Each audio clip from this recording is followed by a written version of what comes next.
فما يكذبك بعد بالدين أليس الله بأحكم الحاكمين.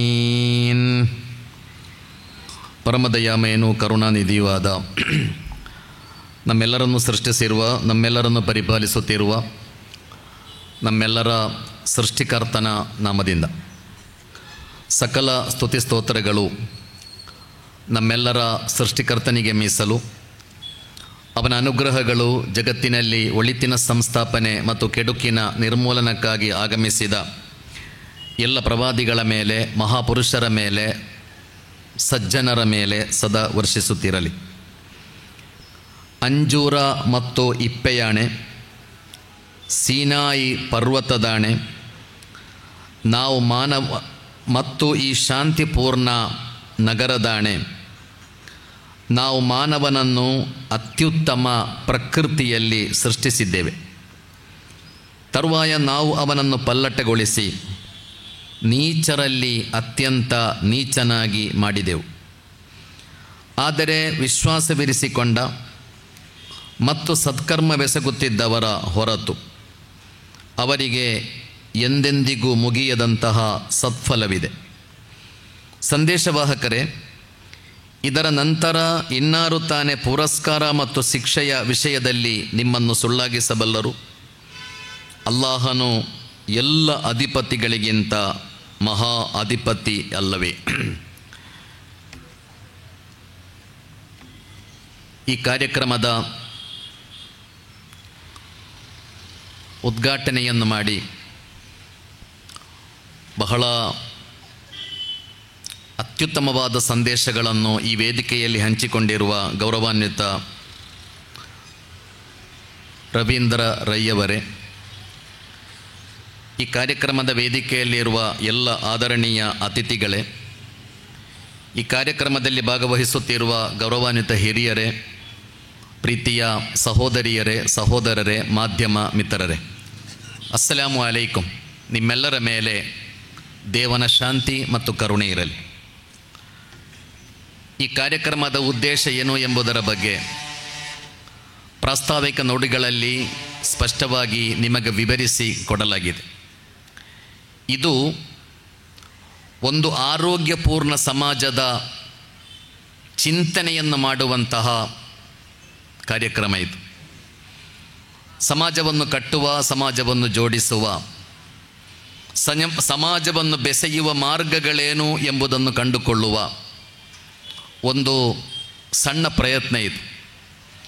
ಎಲ್ಲರೂ ಎಲ್ಲ ಸಂದೇಶಗಳನ್ನು ಆಲಿಸುವುದಾದರೆ, ಒಟ್ಟಿಗೆ ಕುಳಿತುಕೊಂಡು ಆಲಿಸುವುದಾದರೆ, ಗೀತೆಯ ಸಂದೇಶ, ಬೈಬಲ್ನ ಸಂದೇಶ, ಬಸವಣ್ಣನವರ ವಚನ ಸಂದೇಶ, ಪವಿತ್ರ ಕುರ್ಆನ್ನ ಸಂದೇಶ, ಹೀಗೆ ಎಲ್ಲ ಸಂದೇಶಗಳನ್ನು ಎಲ್ಲರೂ ಒಟ್ಟಿಗೆ ಕುಳಿತುಕೊಂಡು ಆಲಿಸುವ ಅವಕಾಶ ಇರುವುದಾದರೆ ಅದು ನಮ್ಮ ಹೃದಯಗಳನ್ನು ಬೆಸೆಯುತ್ತದೆ, ಅದು ನಮ್ಮನ್ನು ಪರಸ್ಪರ ನಿಕಟಗೊಳಿಸ್ತದೆ, ಅದು ನಮ್ಮ ಸಂಬಂಧವನ್ನು ಬಲಪಡಿಸ್ತದೆ. ಕುರ್ಆನ್ ಪ್ರವಚನ ಕಾರ್ಯಕ್ರಮದ ಮೂಲ ಉದ್ದೇಶ ಅದು. ನಮ್ಮ ಸಮಾಜದಲ್ಲಿ ಅಪರಿಚಿತತೆ ಹೆಚ್ಚಾಗ್ತಾ ಇದೆ. ಈ ಕಾಲದ ಬಗ್ಗೆ ಹೇಳಲಾಗುವುದು, ಈ ಕಾಲದ ಬಗ್ಗೆ ನಮಗೆ ಗೊತ್ತಿದೆ, ಇದು ಅಂತರ ಬಹಳ ಕಡಿಮೆಯಾಗಿರುವ ಕಾಲ. ಆಕಾಶ ಮತ್ತು ಭೂಮಿಯ ಮಧ್ಯೆ, ಒಂದು ಸಮುದ್ರ ತೀರದಿಂದ ಇನ್ನೊಂದು ಸಮುದ್ರದ ತೀರದ ಮಧ್ಯೆ, ನಗರಗಳು ಮತ್ತು ನಗರಗಳ ಮಧ್ಯೆ, ದೇಶಗಳು ಮತ್ತು ದೇಶಗಳ ಮಧ್ಯೆ ಅಂತರ ಇವತ್ತು ಬಹಳ ಕಡಿಮೆ.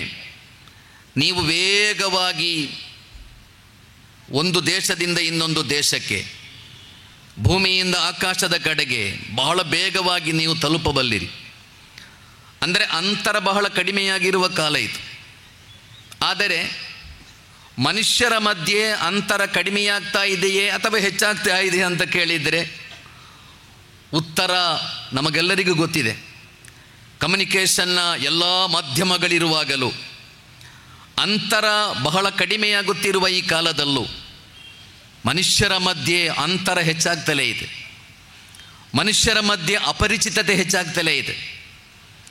ಅದನ್ನು ಖಂಡಿತವಾಗಿಯೂ ಹೋಗಲಾಡಿಸಬೇಕಾದದ್ದು, ಅಂತರ ಕಡಿಮೆ ಮಾಡಬೇಕಾದದ್ದು ಕಾಲದ ಅನಿವಾರ್ಯವಾದಂತಹ ಬೇಡಿಕೆಯಾಗಿದೆ. ಸಮಾಜದಲ್ಲಿ ಕೆಡುಕುಗಳಿವೆ, ಸಮಾಜದಲ್ಲಿ ಹಗೆತನವನ್ನು, ವಿದ್ವೇಷವನ್ನು ಉತ್ಪಾದಿಸಲಾಗುತ್ತಾ ಇದೆ, ವಿಭಜನೆಯ ವಿಷ ಕುಡಿಸಲಾಗುತ್ತಾ ಇದೆ ಜನರಿಗೆ.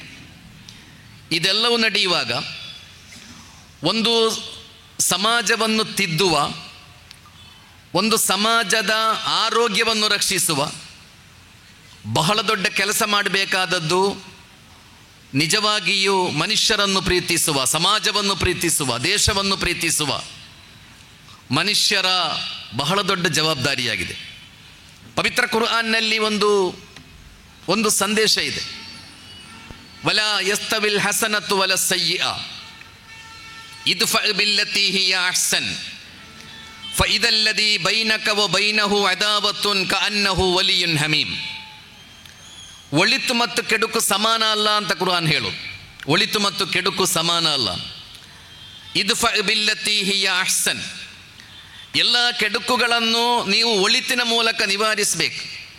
ಹಗೆತನವನ್ನು ಹಗೆತನದ ಮೂಲಕ, ವಿದ್ವೇಷವನ್ನು ವಿದ್ವೇಷದ ಮೂಲಕ, ಅಕ್ರಮವನ್ನು ಅಕ್ರಮದ ಮೂಲಕ, ಸುಳ್ಳನ್ನು ಸುಳ್ಳಿನ ಮೂಲಕ ಹಾಗೆ ನಿವಾರಿಸಲಿಕ್ಕೆ ಖಂಡಿತ ಸಾಧ್ಯವೇ ಇಲ್ಲ. ಎಲ್ಲ ಕೆಡುಕುಗಳನ್ನು ನೀವು ಒಳಿತಿನ ಮೂಲಕ ನಿವಾರಿಸಿ. ಫಇದಲ್ಲದಿ ಬೈನಕ ವ ಬೈನಹು ಅದಾವತುನ್ ಕಅನ್ನಹು ವಲಿಯುನ್ ಹಮೀಮನ್. ಹಾಗೆ ಕೆಡುಕುಗಳನ್ನು ಒಳಿತುಗಳ ಮೂಲಕ ನಿವಾರಿಸುವಾಗ ನಿಮ್ಮ ಶತ್ರುಗಳು ನಿಮ್ಮ ಮಿತ್ರರಾಗುತ್ತಾರೆ ಎಂದು ಕುರ್ಆನ್ ಕಲಿಸಿಕೊಡುತ್ತದೆ. ಆದ್ದರಿಂದ ಕುರ್ಆನ್ ಪ್ರವಚನದ ಬಹಳ ಮೂಲ ಉದ್ದೇಶ ಅದು.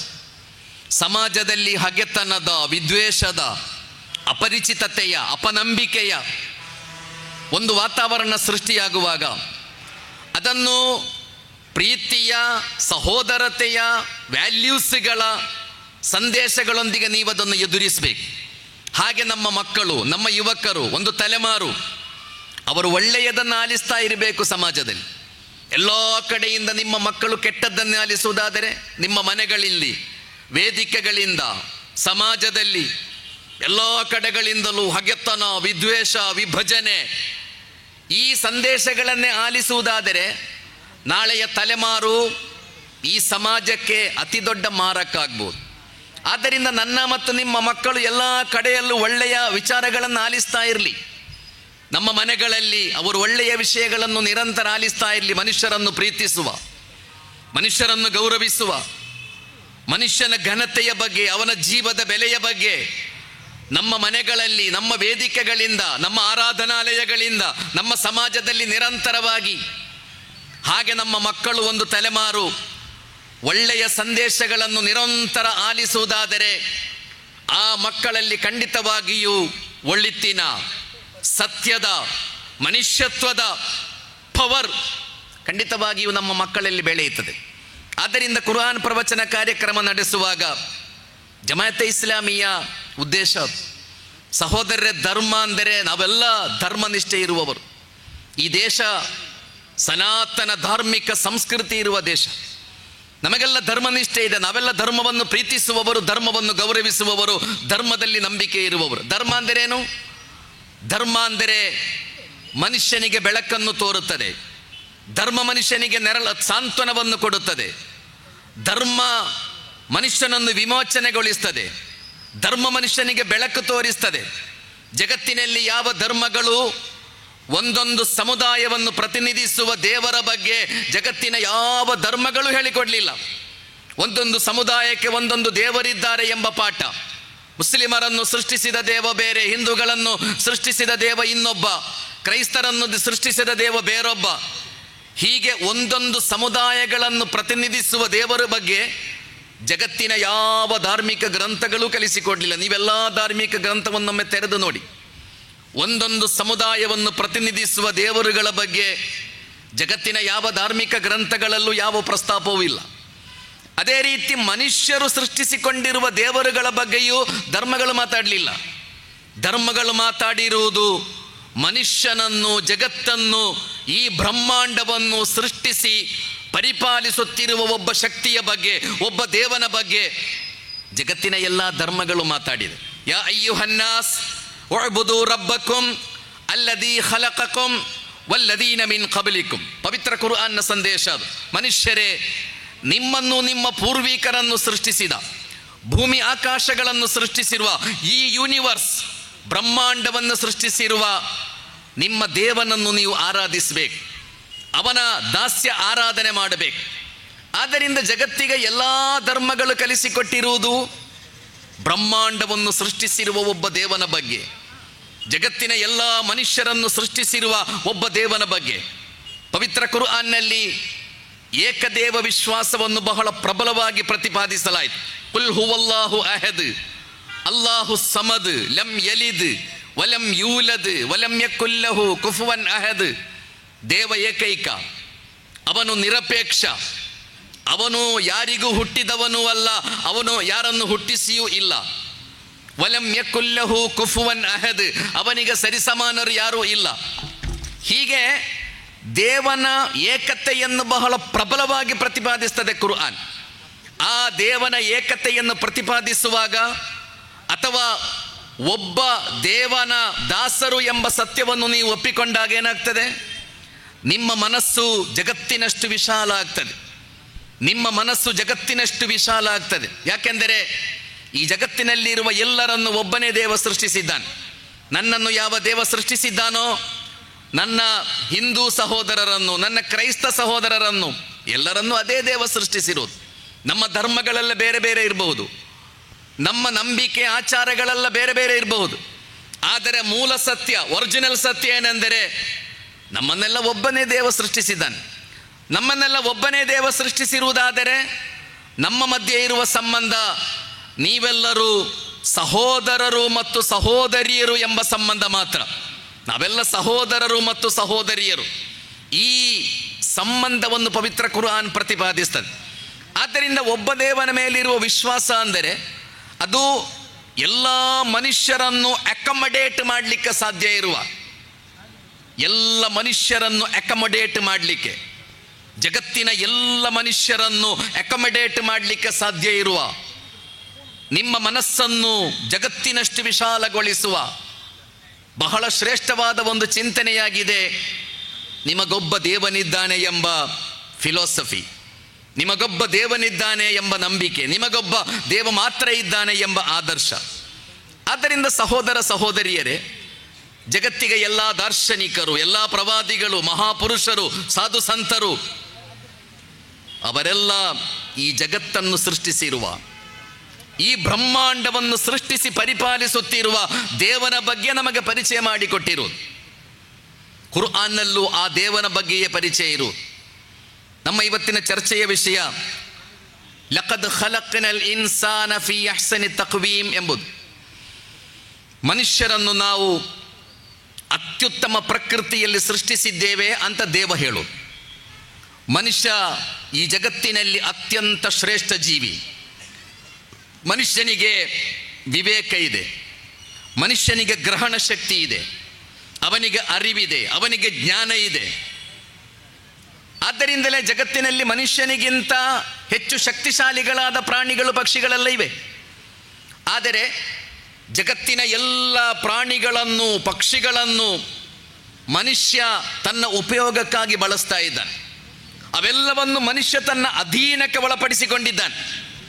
ಅದಕ್ಕೆ ಕಾರಣ ಏನೆಂದರೆ ನಿಮಗೆ ಕೊಡಲಾಗಿರುವ ವಿಶೇಷ ಬುದ್ಧಿ, ನಿಮಗೆ ನೀಡಲಾಗಿರುವ ಗ್ರಹಣ ಶಕ್ತಿ, ನಿಮ್ಮ ಜ್ಞಾನದ ಪವರ್, ನಿಮಗೆ ಕೊಡಲಾಗಿರುವ ವಿವೇಕದ ಕಾರಣದಿಂದ ಜಗತ್ತಿನಲ್ಲಿ ಮನುಷ್ಯ ಎಲ್ಲವನ್ನು ತನ್ನ ಅಧೀನಕ್ಕೆ ಒಳಪಡಿಸ್ತಾನೆ. ಎಲ್ಲವನ್ನು ಮನುಷ್ಯ ತನ್ನ ಉಪಯೋಗಕ್ಕಾಗಿ ಉಪಯೋಗಿಸ್ತಾನೆ. ಲಕದ್ ಖಲಕ್ನಲ್ ಇನ್ಸಾನ ಫೀ ಅಹ್ಸನಿ ತಕ್ವೀಮ್. ಮನುಷ್ಯರನ್ನು ನಾವು ಅತ್ಯುತ್ತಮ ಪ್ರಕೃತಿಯಲ್ಲಿ ಸೃಷ್ಟಿಸಿದ್ದೇವೆ. ಮನುಷ್ಯನ ಬಗ್ಗೆ ಕುರ್ಆನ್ ಹೇಳುವುದು ನೀವು ಯಾರು ಎಂಬ ಒಂದು ಪ್ರಶ್ನೆ ಇದೆ ಅಲ್ಲ. ನೀವು ಯಾರು ಎಂಬ ಪ್ರಶ್ನೆ ಬಹಳ ಮುಖ್ಯ. ನನ್ನೊಂದಿಗೆ ನೀನು ಯಾರು ಅಂತ ಕೇಳಿದರೆ ನಾನೇನು ಹೇಳುವುದು? ನೀನು ಯಾರು ಅಂತ ಕೇಳಿದರೆ ನಾನು ನನ್ನ ಹೆಸರು ಹೇಳಿದರೆ ಅದಕ್ಕೆ ಅರ್ಥ ಇಲ್ಲಲ್ಲ. ನಿನ್ನ ಹೆಸರೇನು ಅಂತ ಕೇಳಿದರೆ ನನ್ನ ಹೆಸರು ಹೇಳ್ಬೋದು. ನೀನು ಯಾರು ಅಂತ ಕೇಳಿದರೆ ನಾವು ಯಾವ ಉತ್ತರ ಕೊಡ್ತೇವೆ? ಪವಿತ್ರ ಕುರ್ಆನ್ನಲ್ಲಿ ನೀವು ಯಾರು ಎಂಬ ಪ್ರಶ್ನೆಗೆ ಒಂದು ಉತ್ತರ ಇದೆ. ಇನ್ನಿ ಜಾಯಿಲುಕ ಲಿನ್ನಾಸಿ ಇನ್ನಿ ಜಾಯಿಲುನ್ ಫಿಲ್ ಅರ್ಲಿ ಖಲೀಫಾನ್. ಮನುಷ್ಯ ಯಾರು ಎಂಬ ಪ್ರಶ್ನೆಗೆ ದೇವ ಕೊಡುವ ಉತ್ತರ, ನೀವು ಈ ಜಗತ್ತಿನಲ್ಲಿ ದೇವನ ಪ್ರತಿನಿಧಿಗಳು ಅಂತ.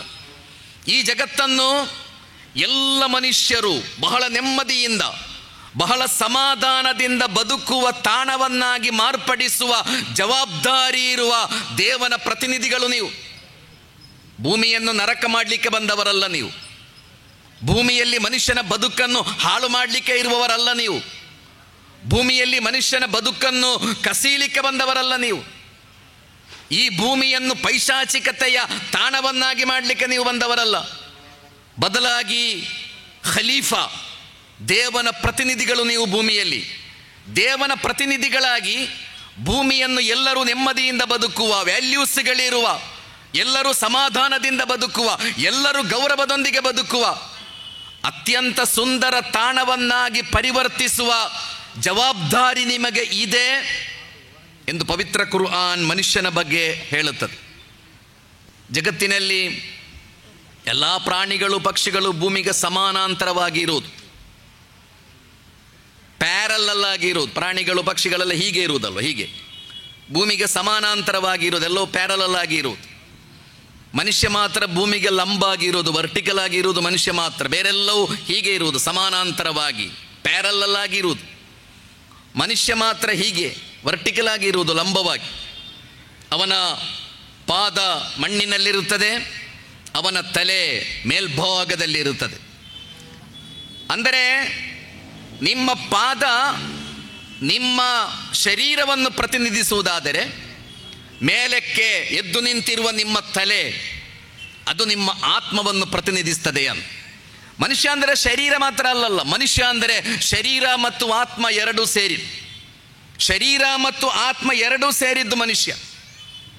ಶರೀರದ ಶುಚಿತ್ವ, ಶರೀರದ ಸೌಂದರ್ಯ, ಶರೀರದ ಆರೋಗ್ಯ, ಇದರ ಬಗ್ಗೆ ನಮಗೆ ವಿಶೇಷವಾದ ಕಾಳಜಿ ಇದೆ. ನಮ್ಮಲ್ಲಿ ಕೆಲವರು ದಿನಕ್ಕೆ 2 ಗಂಟೆ ಸ್ನಾನ ಮಾಡುವವರಿದ್ದಾರೆ. ನಮ್ಮಲ್ಲಿ ಕೆಲವರು ದಿನಕ್ಕೆ 2 ಗಂಟೆ ಕನ್ನಡಿಯ ಮುಂದೆ ನಿಂತುಕೊಳ್ಳುವವರಿದ್ದಾರೆ. ದಿನಕ್ಕೆ 2-3 ಗಂಟೆ ಕಷ್ಟಪಟ್ಟು ವ್ಯಾಯಾಮ ಮಾಡುವವರಿದ್ದಾರೆ. ಅಂದರೆ ಈ ಶರೀರದ ಸೌಂದರ್ಯ, ಈ ಶರೀರದ ಸ್ವಚ್ಛತೆ, ಈ ಶರೀರದ ಆರೋಗ್ಯ, ಇದರ ಬಗ್ಗೆ ನಮಗೆ ವಿಶೇಷವಾದ ಕಾಳಜಿ ಇದೆ. ಇದರ ಸಂರಕ್ಷಣೆಯ ಬಗ್ಗೆ ನಾವು ಹೆಚ್ಚು ಅದಕ್ಕಾಗಿ ಪರಿಶ್ರಮ ಪಡುತ್ತೇವೆ. ಆದರೆ ಮನುಷ್ಯ ಶರೀರ ಮಾತ್ರ ಅಲ್ಲ, ಮನುಷ್ಯನಿಗೆ ಆತ್ಮ ಇದೆ. ಆತ್ಮಕ್ಕೆ ಸಾವಿಲ್ಲ ಎಂಬುದು ಜಗತ್ತಿನ ಎಲ್ಲ ಧರ್ಮಗಳು ಕಲಿಸಿಕೊಟ್ಟ ಪಾಠ. ಆತ್ಮಕ್ಕೆ ಸತ್ತು ಹೋಗುವುದಿಲ್ಲ, ಆತ್ಮಕ್ಕೆ ಸಾವು ಎಂಬುದಿಲ್ಲ. ಆದ್ದರಿಂದ ನಾವು ಶರೀರದ ಸೌಂದರ್ಯದ ಬಗ್ಗೆ, ಅದರ ಸ್ವಚ್ಛತೆ, ಅದರ ಆರೋಗ್ಯದ ಬಗ್ಗೆ ಎಷ್ಟು ಗಮನ ಹರಿಸುತ್ತೇವೆಯೋ ಅದೇ ರೀತಿಯ ಗಮನ ನಿಮ್ಮ ಆತ್ಮದ ಕಡೆಗೂ ಇರಬೇಕು ಎಂಬುದು ಕುರ್ಆನ್ ಕಲಿಸಿಕೊಟ್ಟ ತತ್ವ. ಒಬ್ಬ ಸಂತನ ಬಳಿ ಒಬ್ಬರು ಬಂದು ನನಗೆ ಉಪದೇಶ ಮಾಡಿ ಅಂತ ಹೇಳ್ತಾರೆ, ನನಗೇನಾದರೂ ಉಪದೇಶ ಮಾಡಿ ಅಂತ. ಆವಾಗ ಸಂತ ಅವನೊಂದಿಗೆ ಕೇಳಿದ್ರು, ನೀನು ಪಾತ್ರೆ ತೊಳೆದಿದ್ದೀಯಾ ಅಂತ ಕೇಳ್ತಾರೆ. ಪಾತ್ರೆ, ಅಡಿಗೆ ಮಾಡುವ ಪಾತ್ರೆ ಇದೆಯಲ್ಲ, ಅದನ್ನು ತೊಳೆದಿದ್ದೀಯಾ ಅಂತ ಕೇಳ್ತಾರೆ. ಆ ಯುವಕನಿಗೆ ಅರ್ಥ ಆಗಲಿಲ್ಲ, ನಾನು ಕೇಳುವ ಉಪದೇಶಕ್ಕೂ ಇವರು ಹೇಳುವ ಪಾತ್ರ ತೊಳೆಯುವಿಕೆಗೂ ಏನು ಸಂಬಂಧ ಅಂತ ಅವನಿಗೆ ಪಾಪ ಅರ್ಥ ಆಗಲಿಲ್ಲ. ಅವ ಹೇಳಿದ, ಹೌದು ನಾನು ಪಾತ್ರೆ ತೊಳೆದಿದ್ದೇನೆ. ಆವಾಗ ಸಂತ ಹೇಳಿದರು, ಪಾತ್ರೆ ತೊಳೆಯುವಾಗ ಅದರ ಹೊರಗಿನ ಶುಚಿತ್ವಕ್ಕಿಂತ ಅದರ ಒಳಗಿನ ಶುಚಿತ್ವಕ್ಕೆ ಮಹತ್ವ ಕೊಡಲಾಗುತ್ತದೆ. ನೀವು ಅಡಿಗೆ ಮಾಡುವ ಪಾತ್ರೆ ಅಥವಾ ನೀವು ಊಟ ಮಾಡುವ ಪ್ಲೇಟ್ ಅದನ್ನು ಸ್ವಚ್ಛಗೊಳಿಸುವಾಗ ಅದರ ಹೊರಭಾಗದ ಶುಚಿತ್ವಕ್ಕೆ ಎಷ್ಟು ಮಹತ್ವ ಕೊಡುತ್ತೀರೋ ಅದಕ್ಕಿಂತ ಹೆಚ್ಚು ಮಹತ್ವ ಅದರ ಒಳಭಾಗದ ಶುಚಿತ್ವಕ್ಕೆ ನೀವು ಕೊಡುತ್ತೀರಿ. ಯಾಕೆಂದರೆ ಬೇಯುವುದು ಅದರ ಒಳಭಾಗದಲ್ಲಿ. ಅದೇ ರೀತಿ ನಿನ್ನ ಈ ಶರೀರದ ಸೌಂದರ್ಯ, ಇದರ ಆರೋಗ್ಯ ಕಾಪಾಡಿಕೊಳ್ಳಿಕ್ಕೆ ಎಷ್ಟು ಪ್ರಯತ್ನ ಪಡುತ್ತೀಯೋ ನಿನ್ನ ಒಳಗೆ ಇರುವ ಆತ್ಮ, ನಿನ್ನ ಮನಸ್ಸು, ನಿನ್ನ ಹೃದಯ, ಅದರ ಸ್ವಚ್ಛತೆಗೆ ನೀನು ಅತಿ ಹೆಚ್ಚು ಗಮನ ಕೊಡಬೇಕು ಅಂತ ಆ ಸಂತ ಆ ಯುವಕನಿಗೆ ಉಪದೇಶ ಮಾಡ್ತಾರೆ. ಸಹೋದರ ಸಹೋದರಿಯರೇ, ನಮ್ಮ ಆತ್ಮ ಕೆಟ್ಟು ಹೋಗುವುದರ ಬಗ್ಗೆ ನಮಗೆ ಕಾಳಜಿ ಇರಬೇಕು. ಕಣ್ಣಿನಿಂದ ನೀವು ಕೆಟ್ಟದ್ದು ನೋಡಿದರೆ ಕಣ್ಣಿಗೇನು ಸಮಸ್ಯೆ ಆಗುವುದಿಲ್ಲ, ಸಮಸ್ಯೆ ಆಗುವುದು ನಿಮ್ಮ ಆತ್ಮಕ್ಕೆ. ಕಿವಿಯಿಂದ ಆಲಿಸಬಾರದನ್ನು ಆಲಿಸಿದರೆ ಕಿವಿಗೇನು ಸಮಸ್ಯೆ ಆಗುವುದಿಲ್ಲ, ಸಮಸ್ಯೆ ಆಗುವುದು ನಿಮ್ಮ ಆತ್ಮಕ್ಕೆ. ನಾಲಿಗೆಯಿಂದ ಮಾತಾಡಬಾರ್ದನ್ನೆಲ್ಲ ಮಾತಾಡಿದ್ರೆ ಏನಾಗ್ತದೆ? ನಾಲಿಗೆಗೇನು ಸಮಸ್ಯೆ ಆಗುವುದಿಲ್ಲ, ನಾಲಿಗೆ ಸ್ಟಾಪ್ ಆಗುವುದಿಲ್ಲ. ಬದಲಾಗಿ ಸಮಸ್ಯೆ ಆಗುವುದು ನಿಮ್ಮ ಆತ್ಮಕ್ಕೆ. ಹೀಗೆ ನಿಮ್ಮ ಆತ್ಮ ಹಾಳಾಗ್ತದೆ, ನಿಮ್ಮ ಮನಸ್ಸು ಹಾಳಾಗ್ತದೆ. ಆದ್ದರಿಂದ ನಿಮ್ಮ ಆತ್ಮವನ್ನು, ನಿಮ್ಮ ಮನಸ್ಸನ್ನು, ನಿಮ್ಮ ಹೃದಯವನ್ನು ಅಲಾ ವ ಇನ್ನ ಫಿಲ್ ಜಸದಿಲ್ಲ ಮುಲ್ಗ ಇದಾ ಸಲುಹತ್ ಸಲುಹಲ್ ಜಸದು ಕುಲ್ಲುಹು ವ ಇದಾ ಫಸದತ್ ಫಸದಲ್ ಜಸದು ಕುಲ್ಲುಹು ಅಲಾ ವಹಿಯಲ್ ಕಲ್ಬ್ ಅಂತ ಹೇಳಿದರು ಪ್ರವಾದಿ ಮುಹಮ್ಮದ್ ಸಲ್ಲಲ್ಲಾಹು ಅಲೈಹಿ ವಸಲ್ಲಂ. ನಿಮ್ಮ ಶರೀರದಲ್ಲಿ ಒಂದು ಮಾಂಸದ ತುಂಡಿದೆ, ಅದು ಒಳ್ಳೆಯದಾದರೆ ನಿಮ್ಮ ವೈಯಕ್ತಿಕ ಬದುಕು, ನಿಮ್ಮ ವ್ಯವಹಾರ, ನಿಮ್ಮ ಕುಟುಂಬ, ನಿಮ್ಮ ಸಾಮಾಜಿಕ ಜೀವನ, ನಿಮ್ಮ ರಾಜಕೀಯ ಜೀವನ ಅದೆಲ್ಲವೂ ಸ್ವಚ್ಛ ಆಗ್ತದೆ, ಅದೆಲ್ಲವೂ ಶುದ್ಧವಾಗ್ತದೆ.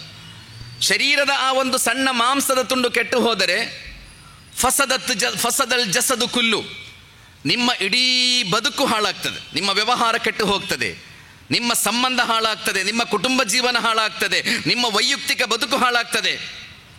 ಅಲಾ ವಹಿಯಲ್ ಕಲ್ಬ್, ಅದು ನಿಮ್ಮ ಹೃದಯವಾಗಿದೆ, ನಿಮ್ಮ ಹೃದಯವಾಗಿದೆ ಎಂದು ಕಲಿಸಿಕೊಟ್ಟರು ಪ್ರವಾದಿ ಮುಹಮ್ಮದ್ ಸಲ್ಲಲ್ಲಾಹು ಅಲೈಹಿ ವಸಲ್ಲಂ.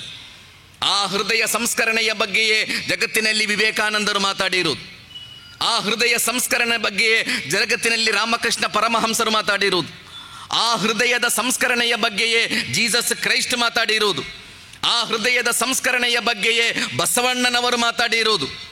ಪ್ರವಾದಿ ಮುಹಮ್ಮದ್ ಸಲ್ಲಲ್ಲಾಹು ಅಲೈಹಿ ವಸಲ್ಲಂ ಕಲಿಸಿಕೊಟ್ಟರು ಅಲಾ ವಹಿಯಲ್ ಕಲ್ಬ್, ನಿಮ್ಮ ಹೃದಯ. ಆಂತರಿಕ ಸ್ವಚ್ಛತೆ ಅಂತ ಒಂದಿದೆಯಲ್ಲ, ಇಂಟರ್ನಲ್ ಆಡಿಟಿಂಗ್ ಅಂತ ಒಂದಿದೆ. ನನ್ನನ್ನು ಆಡಿಟ್ ಮಾಡುವುದು, ಆಂತರಿಕ ಸ್ವಚ್ಛತೆ, ನನ್ನ ಅಂತರಂಗ ಸ್ವಚ್ಛವಾಗಿರುವುದು. ಧರ್ಮಗಳು ಕಲಿಸಿಕೊಟ್ಟ ಪಾಠ ಅದು. ನಿಮ್ಮ ಆಂತರಿಕ ಸ್ವಚ್ಛತೆಯನ್ನು ನೀವು ಅತಿ ಹೆಚ್ಚು ಪರಿಗಣಿಸಬೇಕು. ಹಾಗೆ ನಿಮ್ಮ ಲಕದ್ ಖಲಕ್ನಲ್ ಇನ್ಸಾನ ಫೀ ಅಹ್ಸನಿ ತಕ್ವೀಮ್, ಮನುಷ್ಯರನ್ನು ನಾವು ಅತ್ಯುತ್ತಮ ಪ್ರಕೃತಿಯಲ್ಲಿ ಸೃಷ್ಟಿಸಿದ್ದೇವೆ ಎಂದು ಹೇಳುವಾಗ ನಿಮ್ಮ ಶರೀರದಂತೆಯೇ ನಿಮ್ಮ ಆತ್ಮ ಸ್ವಚ್ಛವಾಗಿರಬೇಕು, ನಿಮ್ಮ ಮನಸ್ಸು ಸ್ವಚ್ಛವಾಗಿರಬೇಕು. ನಿಮ್ಮ ಮನಸ್ಸು ಸ್ವಚ್ಛವಾದರೆ ಜಗತ್ತಿನಲ್ಲಿ ಯಾವ ಸಮಸ್ಯೆಗಳು ಇರುವುದಿಲ್ಲ. ಜಗತ್ತಿನ ಎಲ್ಲ ಸಮಸ್ಯೆಗಳ ಕಾರಣ ಏನು? ನಮ್ಮ ಶರೀರ ಕೆಟ್ಟು ಹೋಗಿರುವುದಲ್ಲ. ಶರೀರ ಬಹಳ ಚಂದ ಇದೆ ನಮ್ಮದೆಲ್ಲ. ನಾವು ಹಾಕಿರುವ ಡ್ರೆಸ್ಸು, ನಮ್ಮ ಹಾವಭಾವಗಳು, ಓಡಾಡುತ್ತಿರುವ ಕಾರುಗಳು, ಕೈಯಲ್ಲಿರುವ ಮೊಬೈಲ್, ಇದೆಲ್ಲ ಬಹಳ ಸುಂದರವಾಗಿದೆ, ಬಹಳ ಸುಂದರವಾಗಿದೆ. ಆದರೆ ಅಂತರಂಗ ಮಾತ್ರ ಕೆಟ್ಟು ಹೋಯಿತು. ಕುರ್ಆನ್ನಲ್ಲಿ ಹೇಳಲಾಯಿತು ಲಕದ್ ಖಲಕ್ನಲ್ ಇನ್ಸಾನ ಫೀ ಅಹ್ಸನಿ ತಕ್ವೀಮ್, ನಿಮ್ಮನ್ನು ಅತ್ಯುತ್ತಮ ಸೃಷ್ಟಿಯಲ್ಲಿ, ಅತ್ಯುತ್ತಮ ಪ್ರಕೃತಿಯಲ್ಲಿ ಸೃಷ್ಟಿಸಲಾಗಿದೆ ಎಂದು ಹೇಳಿದ ಕುರ್ಆನ್ ಹೇಳಿತು. ಸುಮ್ಮ ರದದ್ನಾಹು ಅಸ್ಫಲ ಸಾಫಿಲೀನ್, ಒಂದು ಮನುಷ್ಯ ಕೆಟ್ಟು ಹೋದರೆ ಅವ ನೀಚರಲ್ಲಿ ನೀಚರಾಗಿ ಬಿಡುತ್ತಾನೆ ಎಂದು ಕುರ್ಆನ್ ಹೇಳಿತು. ಮನುಷ್ಯ ಒಳ್ಳೆಯವನಾದರೆ ಅವ ಅತ್ಯುತ್ತಮ ಸೃಷ್ಟಿ ಜಗತ್ತಿನಲ್ಲಿ, ಅವನಿಗಿಂತ ಶ್ರೇಷ್ಠವಾದದ್ದು ಜಗತ್ತಿನಲ್ಲಿ ಯಾವುದೂ ಇಲ್ಲ. ಆದರೆ ಅವ ಕೆಟ್ಟು ಹೋದರೆ ಅವನ ಅತಿಯಾಸೆ, ದುರಾಸೆ, ಸ್ವಾರ್ಥ, ಕಾಮ, ಕ್ರೋಧ, ಮೋಹ, ಲೋಭ ಇತ್ಯಾದಿ ದುರ್ಗುಣಗಳು ಮನುಷ್ಯನನ್ನು ಇತ್ಯಾದಿ ದುರ್ಗುಣಗಳ ಗುಲಾಮನಾಗಿ ಬಿಟ್ಟರೆ ನೀವು ಸುಮ್ಮ ರದದ್ನಾಹು ಅಸ್ಫಲ ಸಾಫಿಲಿನ್, ನೀಚರಲ್ಲಿ ನೀವು ನೀಚರಾಗಿ ಬಿಡುತ್ತೀರಿ. ಎಷ್ಟರ ತನಕ ನೀಚರಂದರೆ ನೀವು ಪ್ರಾಣಿಗಳಾಗುವುದಲ್ಲ, ನೀವು ಪಿಶಾಚಿಗಳಾಗ್ತೀರಿ. ಈ ಕಾಲದ ಬಗ್ಗೆ ಹೇಳಲಾಗುವುದು ಪಿಶಾಚಿಗೆ ಕೆಲಸ ಇಲ್ಲದ ಕಾಲ ಅಂತ, ಪಿಶಾಚಿ ಜಾಬ್ಲೆಸ್ ಆಗಿರುವ ಕಾಲ ಅಂತ. ಯಾಕೆಂದರೆ ಪಿಶಾಚಿ ಮಾಡುವ ಎಲ್ಲ ಕೆಲಸಗಳನ್ನು ಮನುಷ್ಯ ಮಾಡ್ತಾ ಇದ್ದಾನೆ. ಪೈಶಾಚಿಕತೆಯ ಪ್ರತಿನಿಧಿಗಳಾಗ್ತಾ ಇದ್ದಾರೆ ಮನುಷ್ಯರು. ನಿಮ್ಮನ್ನು ಮನುಷ್ಯ ಕೆಟ್ಟು ಹೋದರೆ ಅವ ಪ್ರಾಣಿಯಾಗುವುದಲ್ಲ, ಅವ ಪಿಶಾಚಿಯಾಗ್ತಾನೆ. ಕಾಡಿನಲ್ಲಿ ಪ್ರಾಣಿಗಳು ಸಾಮೂಹಿಕ ಹತ್ಯಾಕಾಂಡ ನಡೆಸುವುದಿಲ್ಲಲ್ಲ, ಸೇಡಿನ ಕಾರಣಕ್ಕೆ, ಜನಾಂಗೀಯತೆಯ ಮಾನಸಿಕತೆಯಿಂದ ಕಾಡಿನಲ್ಲಿ ಪ್ರಾಣಿಗಳು ಸಾಮೂಹಿಕ ಹತ್ಯೆ ನಡೆಸುವುದಿಲ್ಲ. ಒಂದು ಪ್ರಾಣಿಯನ್ನು ಕೊಲ್ಲುವುದು ಅದರ ಹೊಟ್ಟೆ ತುಂಬಿಸಲಿಕ್ಕೆ ಮಾತ್ರ, ಹಸಿವು ನೀಗಿಸಲಿಕ್ಕೆ ಮಾತ್ರ. ತನ್ನ ಹೊಟ್ಟೆ ತುಂಬಿದರೆ ಅದು ಯಾವ ಪ್ರಾಣಿಯನ್ನು ಕೊಲ್ಲುವುದಿಲ್ಲ. ಕಾಡಿನಲ್ಲಿ ಎಷ್ಟು ಕ್ರೂರ ಪ್ರಾಣಿಯಾದರೂ ತನ್ನ ಹೊಟ್ಟೆ ತುಂಬಿದ ಮೇಲೆ ಅದು ಇನ್ನೊಂದು ಪ್ರಾಣಿಯನ್ನು ಕೊಲ್ಲುವುದಿಲ್ಲ.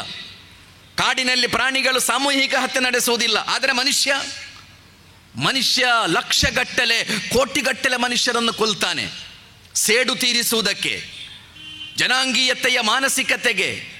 ಮನುಷ್ಯ ತನ್ನ ಸ್ವಾರ್ಥಕ್ಕಾಗಿ ಸಾಮೂಹಿಕ ಹತ್ಯಾಕಾಂಡ ನಡೆಸ್ತಾನೆ, ಲಕ್ಷಗಟ್ಟಲೆ ಮನುಷ್ಯರನ್ನು ಅವ ಕೊಲ್ತಾನೆ. ಈ ಕೆಲಸವನ್ನು ಪ್ರಾಣಿಗಳು ಮಾಡುವುದಿಲ್ಲಲ್ಲ. ಆದ್ದರಿಂದ ಮನುಷ್ಯ ಕೆಟ್ಟು ಹೋದರೆ ಅವನನ್ನು ಪ್ರಾಣಿ ಅಂತ ಹೇಳಬಾರದು. ಕಾಡಿನಲ್ಲಿ ಪ್ರಾಣಿಗಳು ಸಾಮೂಹಿಕ ಅತ್ಯಾಚಾರ ನಡೆಸಿ ಪ್ರಾಣಿಗಳನ್ನು ಕೊಂದು ಹಾಕುವುದು ಕಾಡಿನಲ್ಲಿ ನಡೆಯುವುದೇ ಇಲ್ಲ. 5-6 ಪ್ರಾಣಿಗಳು ಒಂದು ಹೆಣ್ಣು ಪ್ರಾಣಿಯ ಮೇಲೆ ರೇಪ್ ಮಾಡಿ ಆ ಪ್ರಾಣಿಯನ್ನು ಕೊಲ್ಲುವ ಒಂದು ಘಟನೆ ಕಾಡಿನಲ್ಲಿ ನಡೆಯುವುದೇ ಇಲ್ಲ. ಆದರೆ ನಾಡಿನಲ್ಲಿ ಮನುಷ್ಯ ಸಾಮೂಹಿಕ ಅತ್ಯಾಚಾರ, 4 ವಯಸ್ಸು ಪ್ರಾಯದ ಹೆಣ್ಣು ಮಗಳ ಮೇಲೆ, 70 ವರ್ಷ ಪ್ರಾಯದ ವೃದ್ಧೆಯ ಮೇಲೆ ಸಾಮೂಹಿಕ ಅತ್ಯಾಚಾರ ನಡೆಸಿ ಕೊಲ್ಲುವುದು ಕಾಡಿನಲ್ಲಿ ಇಲ್ಲಿನ ತನಕಂತ ಘಟನೆ ನಡೀಲಿಲ್ಲಲ್ಲ. ಮನುಷ್ಯ ಮಾಡ್ತಾ ಇದ್ದಾನೆ. ಅತ್ಯಾಚಾರ ಮಾಡಿ ಕೊಂದು ಪೀಸ್ ಮಾಡಿ ಫ್ರಿಡ್ಜಿನಲ್ಲಿ ಇಡುವುದು. ಇದು ಪ್ರಾಣಿಗಳಿಗೆಲ್ಲ ನಡೆಸಕ್ಕೆ ಪ್ರಾಣಿಗಳಿಂದ ಮಾಡಲಿಕ್ಕೆ ಸಾಧ್ಯವೇ ಇಲ್ಲ. ಪೀಸ್ ಮಾಡಿ ಫ್ರಿಡ್ಜಿನಲ್ಲಿ ಇಡುವುದು. ಎಷ್ಟು ಕೆಟ್ಟವ ಮನುಷ್ಯ. ತನ್ನ ಪ್ರಿಯಕರನ ಜೊತೆಗೆ ಓಡಿ ಹೋಗುವುದಕ್ಕಾಗಿ ತನ್ನ ಸ್ವಂತ ಮಗುವನ್ನು ಕೊಲ್ಲುವ ಘಟನೆ ಕಾಡಿನಲ್ಲಿ ಎಂದೂ ನಡೆಯುವುದಿಲ್ಲ. ಯಾವ ಪ್ರಾಣಿಗಳು ಮಾಡುವುದಿಲ್ಲ. ತನ್ನ ಸ್ವಂತ ಮಗುವನ್ನು, ತಾನು ಜನ್ಮ ನೀಡಿದ ಮಗುವನ್ನು ಕೊಂದು ಹಾಕಿ ಇನ್ನೊಂದು ಪ್ರಾಣಿಯ ಜೊತೆ ಓಡಿ ಹೋಗುವ ಕೆಲಸ ಜಗತ್ತು ಕಾಡಿನಲ್ಲಿ ಯಾವ ಪ್ರಾಣಿಗಳು ಮಾಡುವುದಿಲ್ಲ. ಮನುಷ್ಯ ನಮ್ಮ ರಾಜ್ಯದಲ್ಲೇ, ನಮ್ಮ ಬೆಂಗಳೂರಿನಲ್ಲೇ ತನ್ನ ಪ್ರಿಯಕರನ ಜೊತೆಗೆ ಓಡಿ ಹೋಗುವುದಕ್ಕಾಗಿ ಒಬ್ಬ ಮಹಿಳೆ ತಾನು ಜನ್ಮ ನೀಡಿದ 4 ವರ್ಷದ ಮಗುವನ್ನು ಕೊಂದು ಬಿಡುತ್ತಾಳೆ. ಒಂದು ಉದಾಹರಣೆ ಅಲ್ಲ, 100 ಉದಾಹರಣೆಗಳಿವೆ ಈ ಸಮಾಜದಲ್ಲಿ.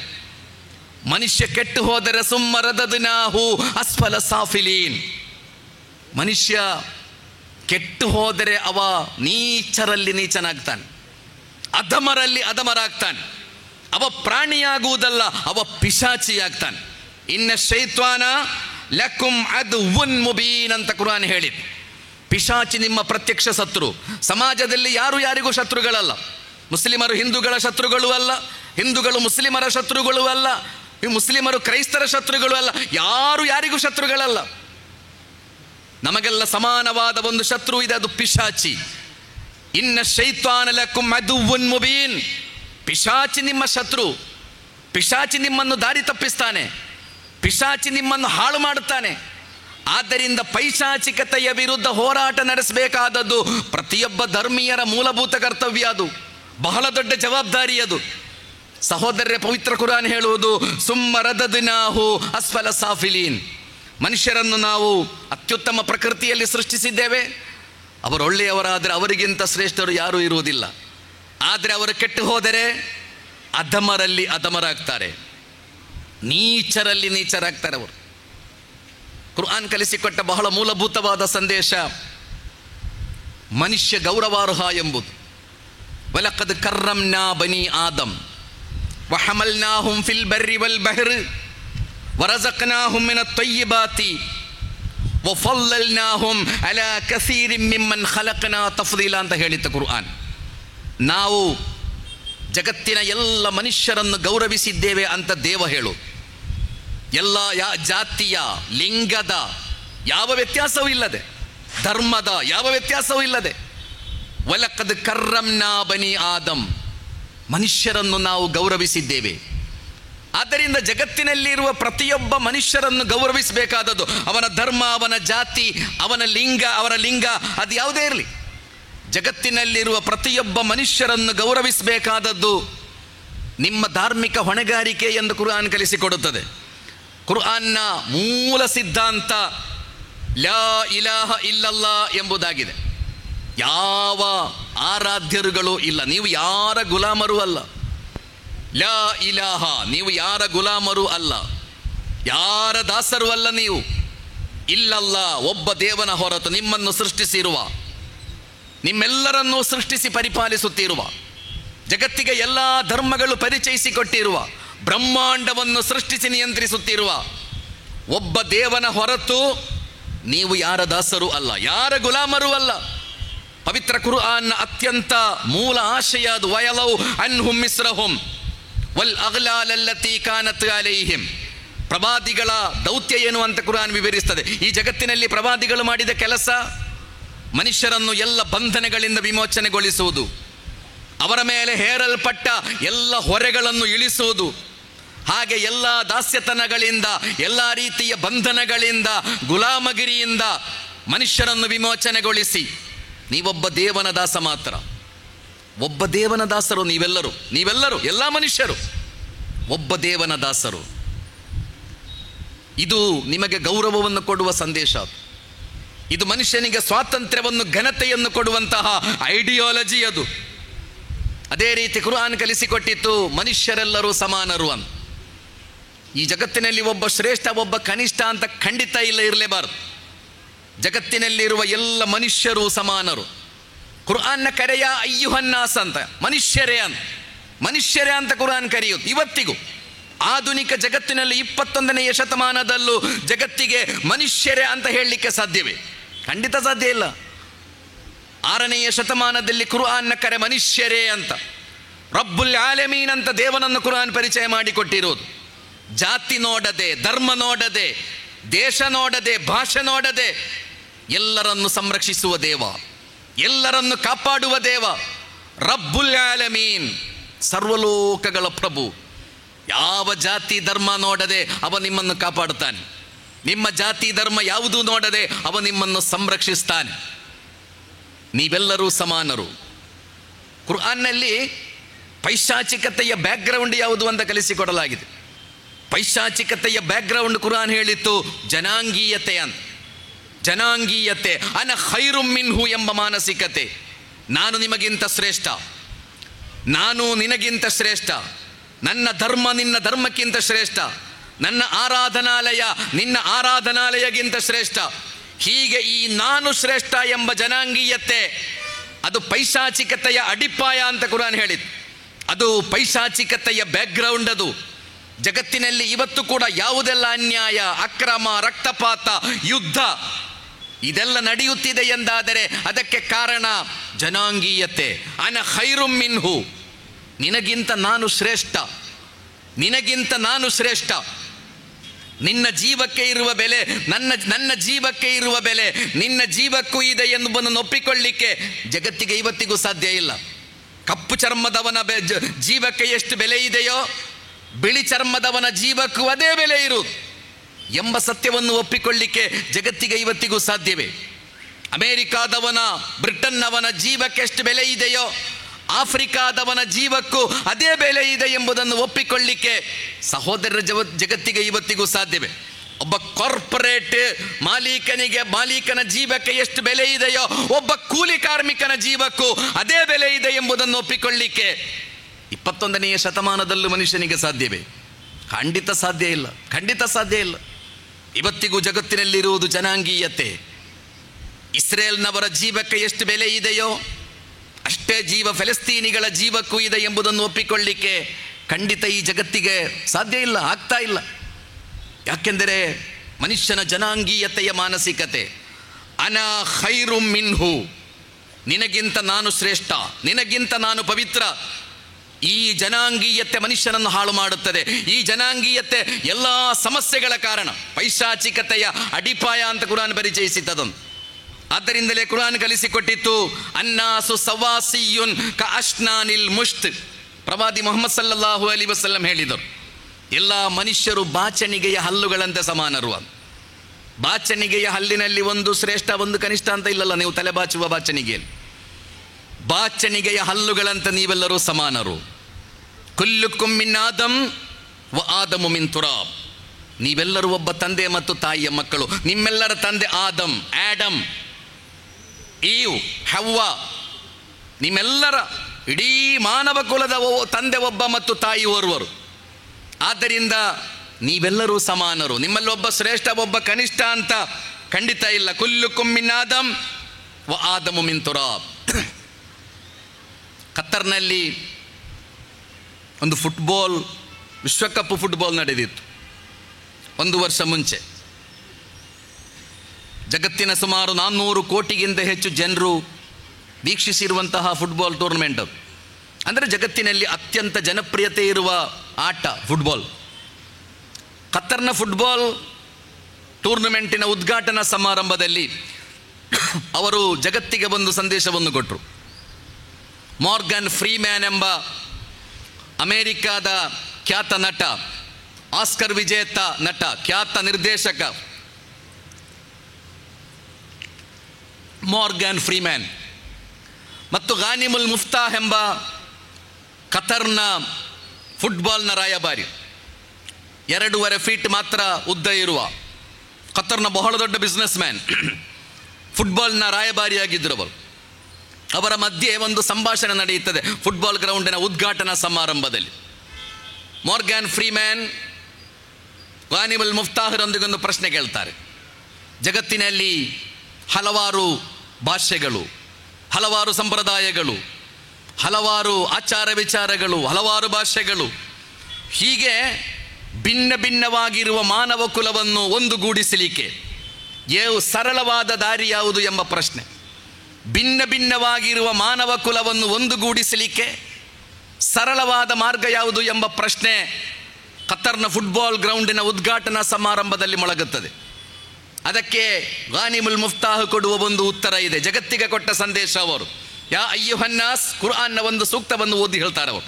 ಯಾ ಅಯ್ಯುಹನ್ನಾಸ್ ಇನ್ನಾ ಖಲಕ್ನಾಕುಂ ಮಿನ್ ذಕರಿನ್ ವ ಉನ್ಸಾ ವಜಅಲ್ನಾಕುಂ ಶೂಬಂ ವ ಕಬಾಯಿಲ ಲಿತಅರಫು ಇನ್ನ ಅಕ್ರಮಕುಂ ಇಂದಲ್ಲಾಹಿ ಅತ್ಕಾಕುಂ. ಜಗತ್ತಿನ ಎಲ್ಲ ಮನುಷ್ಯರನ್ನು ಒಂದುಗೂಡಿಸಲಿಕ್ಕೆ ಇರುವ ಸರಳವಾದ ಸೂತ್ರ. ಮನುಷ್ಯರೇ, ನಿಮ್ಮೆಲ್ಲರನ್ನು ಒಬ್ಬ ಪುರುಷ ಮತ್ತು ಒಬ್ಬ ಸ್ತ್ರೀಯಿಂದ ಸೃಷ್ಟಿಸಲಾಗಿದೆ. ಜಗತ್ತಿನ ಎಲ್ಲ ಮನುಷ್ಯರನ್ನು, ಎಲ್ಲ ದೇಶಗಳ, ಎಲ್ಲ ಪ್ರಾಂತ್ಯಗಳ, ಎಲ್ಲ ಜನಾಂಗಗಳ, ಎಲ್ಲ ಧರ್ಮಗಳ ಎಲ್ಲ ಮನುಷ್ಯರನ್ನು ಮಿನ್ ذಕರಿನ್ ವ ಉನ್ಸಾ, ಒಬ್ಬ ತಂದೆ ಮತ್ತು ಒಬ್ಬ ತಾಯಿಯಿಂದ ನೀವು ಸೃಷ್ಟಿಸಲ್ಪಟ್ಟವರು. ವಜಅಲ್ನಾಕುಂ ಶೂಬಂ ವ ಕಬಾಯಿಲ ಲಿತಅರಫು, ನಿಮ್ಮನ್ನು ಗೋತ್ರಗಳನ್ನಾಗಿ ನಾವು ಮಾಡಿದ್ದೇವೆ. ಬೇರೆ ಬೇರೆ ಚರ್ಮದ ಬಣ್ಣ ಬೇರೆ ಇರಬಹುದು, ಬೇರೆ ಬೇರೆ ಗೋತ್ರಗಳಿರ್ಬೋದು. ಇದರಲ್ಲಿ ಲಿತಅರಫು, ನೀವು ಪರಸ್ಪರ ಪರಿಚಯ ಪಟ್ಟುಕೊಳ್ಳಲಿಕ್ಕಾಗಿ, ಪರಸ್ಪರ ಪರಿಚಯ ಪಟ್ಟುಕೊಳ್ಳಲಿಕ್ಕಾಗಿ ಮಾತ್ರ. ಇನ್ನ ಅಕ್ರಮಕುಂ ಇಂದಲ್ಲಾಹಿ ಅತ್ಕಾಕುಂ, ದೇವನ ಬಳಿ ಶ್ರೇಷ್ಠತೆ ಇರುವುದು ನಿಮ್ಮಲ್ಲಿ ಯಾರು ದೇವಭಯ ಮತ್ತು ಸಚ್ಚಾರಿತ್ರ್ಯವಂತರಿದ್ದಾರೋ ಅವರು ಮಾತ್ರ ದೇವನ ಬಳಿ ಶ್ರೇಷ್ಠರು. ಈ ಸತ್ಯವನ್ನು ನೀವು ಒಪ್ಪಿಕೊಳ್ಳುವುದಾದರೆ, ನಾವೆಲ್ಲ ಒಬ್ಬ ದೇವನ ಸೃಷ್ಟಿಗಳು ಎಂಬ ಸತ್ಯವನ್ನು ನಿಮಗೆ ಒಪ್ಪಿಕೊಳ್ಳಲು ಸಾಧ್ಯ ಇದೆ ಎಂದಾದರೆ, ಎಲ್ಲ ಧರ್ಮದ ಮನುಷ್ಯರನ್ನು ಒಬ್ಬ ದೇವ ಸೃಷ್ಟಿಸಿದ್ದಾನೆ ಎಂಬ ವಾಸ್ತವಿಕತೆಯನ್ನು ನೀವು ಒಪ್ಪಿಕೊಳ್ಳಲು ಸಿದ್ಧರಿರುವುದಾದರೆ, ನಿಮ್ಮ ಮಧ್ಯೆ ಎಷ್ಟು ಭಿನ್ನತೆಗಳಿದ್ದರೂ, ಯಾವುದೆಲ್ಲ ವೈವಿಧ್ಯತೆಗಳಿದ್ದರೂ, ಮನುಷ್ಯರನ್ನು ಒಟ್ಟುಗೂಡಿಸಲಿಕ್ಕೆ ಇರುವ ಅತ್ಯಂತ ಸರಳವಾದ ಸೂತ್ರ, ಎಲ್ಲರನ್ನು ಒಬ್ಬ ದೇವ ಸೃಷ್ಟಿಸಿದ್ದಾನೆ. ಈ ಬ್ರಹ್ಮಾಂಡವನ್ನು ಸೃಷ್ಟಿಸಿದ ದೇವನೇ ಈ ಜಗತ್ತಿನ ಎಲ್ಲ ಮನುಷ್ಯರನ್ನು ಸೃಷ್ಟಿಸಿದ್ದಾನೆ.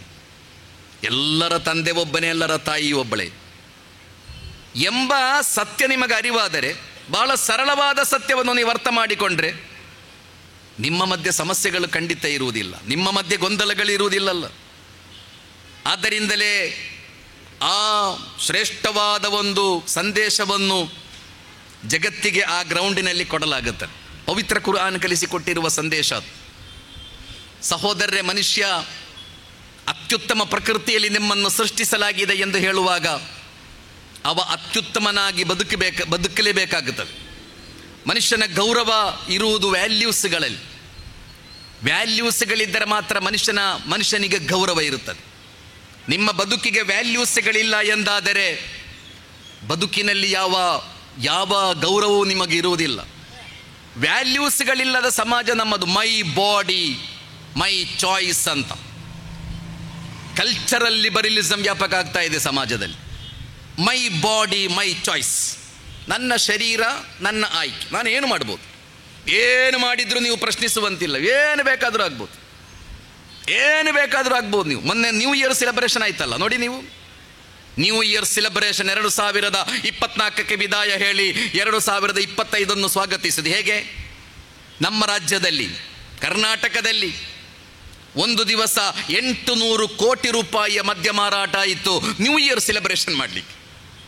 800 ಕೋಟಿ ರೂಪಾಯಿಯ ಮದ್ಯ ಒಂದು ದಿವಸ ಮಾರಾಟ ಆಗೋದು ನೀವು ನೋಡಿದ್ದೀರಲ್ಲ ಪತ್ರಿಕೆಯಲ್ಲಿ. ಯುವಕರು ಯುವತಿಯರು ವಿದ್ಯಾವಂತರು ಕುಡಿದು ತೂರಾಡಿ, ಮೈ ಮೇಲೆ ಬಟ್ಟೆ ಇಲ್ಲ, ಎಚ್ಚರ ಇಲ್ಲ ಅವರಿಗೆ, ಯಾರ್ಯಾರೋ ಮೈ ಮೇಲೆ.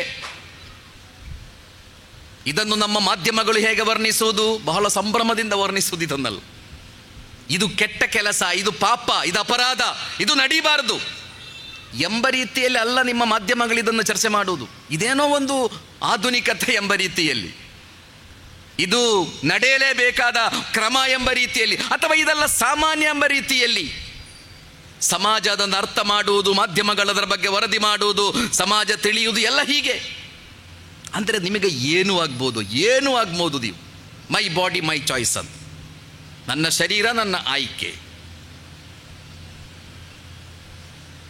ಮನುಷ್ಯ ಬೆಳೆದ ಶೈಕ್ಷಣಿಕವಾಗಿ, ಸಾಂಸ್ಕೃತಿಕವಾಗಿ, ವಿಜ್ಞಾನ, ತಂತ್ರಜ್ಞಾನ, ಇನ್ಫ್ರಾಸ್ಟ್ರಕ್ಚರ್ ಎಲ್ಲೋ ಬೆಳೆದಿದೆ. ಆದರೆ ನಾವು ಅಡ್ವಾನ್ಸ್ಡ್ ಆಗಿ ಅಪರಾಧ ಮಾಡ್ತಾ ಇದ್ದೇವೆ. ಮೊದಲೆಲ್ಲ ಮದ್ಯದ ಅಂಗಡಿಗಳಿದ್ದದ್ದು ಎಲ್ಲೋ ಮೂಲೆಯಲ್ಲಿ, ಕತ್ತಲಿರುವ ಪ್ರದೇಶದಲ್ಲಿ. ಅಂದರೆ ಮದ್ಯಪಾನ ಮಾಡುವವನಿಗೂ ಒಂದು ಸಣ್ಣ ನೈತಿಕತೆ ಇತ್ತು, ಬೇರೆಯವರಿಗೆ ಗೊತ್ತಾಗಬಾರ್ದು ಅಂತ. ಆದ್ದರಿಂದ ಅದೆಲ್ಲೋ ಒಂದು ಕತ್ತಲಿನ ಜಾಗದಲ್ಲಿ ಇದ್ದದ್ದು ಮದ್ಯದ ಅಂಗಡಿಗಳು, ಶರಾಬು ಅಂಗಡಿ ಅಂತ ಎಲ್ಲೋ ಕತ್ತಲಿರುವ ಮೂಲೆಯಲ್ಲಿದ್ದದ್ದು ಮೊದಲೆಲ್ಲ.